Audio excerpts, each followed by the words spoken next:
Hi. It's really good to be here. Thank you for choosing me. And I am so ready for something different, to feel good. And I know it's my beliefs that are holding me back. That's just the most confounding thing, isn't it? I want so much to feel good that I can't. I want so much to feel good that it hurts. It does. Yeah, so have you tried taking a nap? Because when you wake up, you have a better chance of feeling good. What is it that's all over your face? What is it that you are using so steadily as your excuse not to feel good? What's bothering you? I don't feel good all the time. I am exhausted. I'm sick. I got sick last year. That's why we said the receptive mode is the replenishing mode. And do you know how people get exhausted? They get exhausted because they're in the receptive mode that isn't the source energy receptive mode. They're in the receptive mode, and so they're trying to help these people, they're trying to help these people, they're trying to solve these problems, and after a while they just get depleted because they are not replenishing, they're just receiving inspiration to act. It's like our friend trying to help her niece out. It's those kinds of things. So, do you ever go to the replenishing well? Do you meditate? I try. I feel like then I just have all this, like with... But listen to the way you're arguing for your limitations. Did you ever have an effective time of meditation? Yes. And what does it feel like? There was a time in my life where it was... Well, don't get too philosophical about it, because your philosophy is what's tripping you up. What did it feel like when you had a successful meditation? Calm. Felt calm. Calm in comparison with what you've been describing of not feeling good. Does calm feel good? Yes. Yeah. So for a little while. But you see what you just did? You turned calm into something that doesn't feel good. You're like deliberately leaning away from your receptive mode. And it's all right. A lot of people do it because you've been facing facts for so long. Yeah. What are the facts that you are facing that make you feel so uncomfortable? Who do you listen to on the radio? I actually don't think I'm going to get well. So you don't yet believe in the replenishing mode. Yeah. Well, do you feel better sometimes than others? Mm-hmm. And can you get the better going? When you get the better going, does it last at all? When you find that feeling of calm, can you perpetuate it in any way? Yes. It feels out of my control. Sometimes if my body has energy, it flows. But if my body doesn't have energy, it doesn't. But you see, we get what you're saying, and we understand when the momentum is going, it does feel out of control.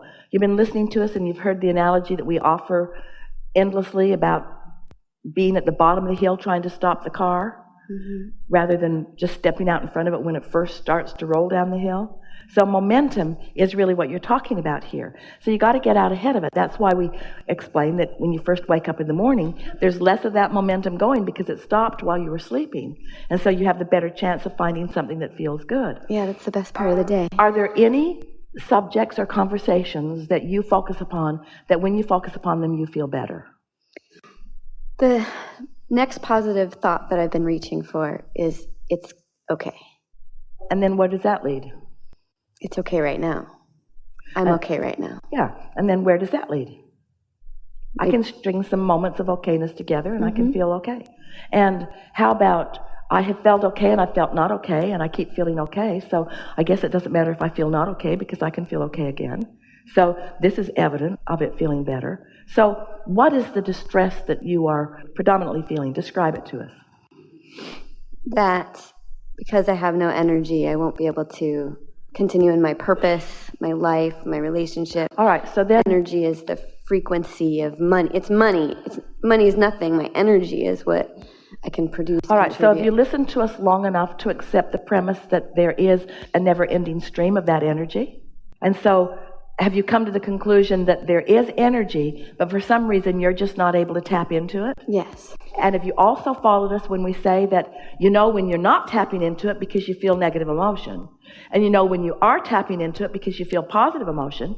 So can you accurately say you never tap into it? No. So would it be more accurate to say sometimes I tap into it and I'd like to do that more? Yes. Is it accurate to say I know when I'm in the receiving mode of it and I know when I'm not? Sometimes. If negative emotion is the indicator, then don't you know? Sometimes I feel like it's like I can even be in a positive, but my body's so exhausted that it just takes it away. But the thing that we want you to separate is the manifestation that has already happened from the vibration. In other words, you can do this in the same way that a person could feel some enthusiasm about prosperity when they're deep in debt. If your current condition is going to control the way you feel, then you're right. You'll never find the energy. But if you're smart enough to know that this current condition is only the byproduct of what I've been doing energetically, and that I can do something different, then doesn't that make you know that you can make a change? Isn't it logical? It's completely logical. Do you ever wonder what your inner being knows about this? We really want to talk about this depleting of energy because so many of you focus upon things that are debilitating energy-wise, and you keep doing it because you think you have enough resiliency to withstand your own vibrational storm. And you get away with that for a while. You get away with that for a while, but the longer you do it, the more it depletes you. At the same time, the more you are depleted, the more you're asking for energy. So you've got this thing going on where you're depleted and asking, and the energy is coming, but you're disallowing the energy that's coming. So imagine a rubber band. And someone's got hold of one end of it, and you're taking hold of the other end of it, and you're just barely pulling on it, just barely. So let's call this end the desire end, and let's call this end the resistance end. So there's a little desire and a little resistance. Doesn't feel that bad. But what if the desire is like this, and you're pulling against it? That's the feeling of depletion that you're talking about. And what it means is you have strong desire. And that's the thing that you want to amplify. I wouldn't be this depleted if I didn't have strong desire. If there wasn't a strong countering energy that my inner being is flowing to me that I am denying, I wouldn't feel depleted. And haven't you asked yourself that question so many times? When you look at people that don't know anything about any of this, and they're just sort of bipping along, bumbling along, seemingly living happily ever after, not really asking for that much. They don't care. They don't even know all the things that they could want because they've not even thought about all the things that they could want. Sometimes I'm jealous of that. Well, here's the deal. There's no such thing as regression. You can never be less than your life has caused you to be. So you have one and only choice, and that is to receive the energy that you've been asking for. What you just said to us, I wish my life hadn't caused me to ask for so much because somehow I can't get in the receptive mode of what I've asked for. So therefore I wish that I hadn't asked. That's never true from your broader non-physical perspective. But we can understand how it feels when you're not letting it in. We refuse to acknowledge that you never let it in. We know that you often do. We refuse to acknowledge that you can't get hold of this and really get it going because we can feel the power of your desire. We refuse to acknowledge that you won't be well or that you cannot do that because we can see what's going on in this vortex. We can see how close to being in the receptive mode you often are.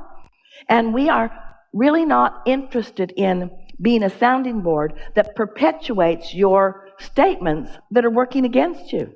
You got to use different terminology or sleep a whole lot more. How can I get out of the way? You got to look for more positive aspects. And when you find them, stay there just a little while. Don't look for sounding boards that will listen to you. We started to say this to our mother who was talking about her daughter earlier. Her daughter's really asking for it when she says, I don't feel good. I don't feel good, which makes a mother come forth with a solution. And so you got to stop complaining when you don't feel good if you don't want people who think they have solutions to come. You see what we're getting at? One of my beliefs is that my mother has the same sickness as I do, and she actually never got better. And so, I bump up against that too. I see it, and... So we just want to put things in perspective for you. Sickness is about depriving yourself of energy. And when you really, really care about things, you ask for really strong energy. And when you deny it, you feel really, really bad. And if you can just look at it in that way, if you can stop framing it out in other ways, if you want to be well, you've got to stop arguing for the fact that you can't be. And if you believe anything that we've been saying, then that should be something that you want every word that comes out of your mouth to be leaning in that direction. And we're not saying that you can get there all at once because momentum won't let you. But you can sure do better than you're doing as you're sitting here talking to us. You could make many more positive comments than you are about this thing that you want so much. Do you believe that you're an energy being? I believe that I'm an energy being. Say it. I believe I'm an energy being. Do you believe in law of attraction? I believe in law of attraction. I believe in law of attraction. Do you believe in your guidance system? Yes. I believe in my guidance system. guidance Do you believe system. that your emotions are important information? My emotions are important information. I believe that before the feeling of lethargy sweeps over my body, that there were negative thoughts that preceded it. I believe I can catch those negative thoughts. I know they're there. I believe I can catch them. I believe I can turn this around, not all at once, but in time. I believe that now that I'm the second generation of this, that it's time that somebody got their hands around understanding what's going on. I believe that I'm a byproduct of observing something that became my vibrational frequency. I believe that I don't need to conditionally offer a vibrational frequency. I believe that I can unconditionally offer a vibrational frequency. Do you believe that? I'm going to try it on. I want to believe that I can offer a vibrational frequency that is different from the reality that I have observed. It is our absolute knowing that you can. It is our absolute knowing that you can. And sometimes us knowing it so much helps you know it just a little bit more. But you're right, you got to try it on because words don't teach. Yeah. Have fun with it.